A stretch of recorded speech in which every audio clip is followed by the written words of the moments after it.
Hello, Dan Richardson here at the Chapel of the North Hills. This is St. Patrick's Day, and so I'm wearing my orange. Protestants wear orange on St. Patrick's Day in honor of William of Orange. Orange is one of the colors of the Irish flag. Um, but the main colors we want to celebrate is, of course, Jesus. And so for 40 days, we are together reading about the last week of Jesus' life as we prepare for Easter, getting ready for that great season where we can celebrate the resurrection of Christ.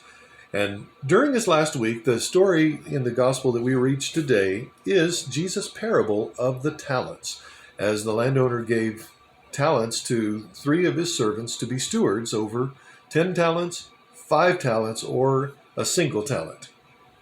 Well, remember that a talent is a unit of money, and it had to do with stewardship over the resources. That's what the parable is about. Are we going to be proper stewards with the resources that God has given to us?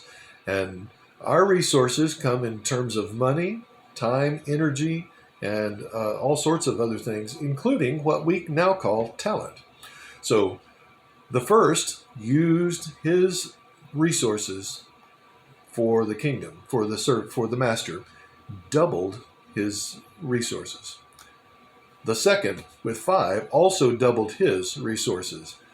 Now the last said, I knew that you were a hard man and I was afraid, and so I didn't want to lose it, and so I buried it. Well, God is hard in the sense that he is good and just.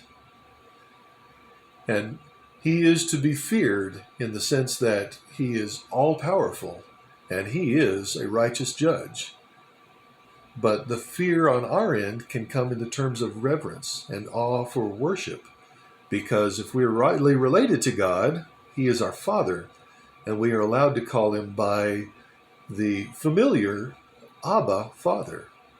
So we who know him and have a relationship with him need not be in fear and dread, but in fear and reverence of the glorious personage of Jesus and the Father as we approach.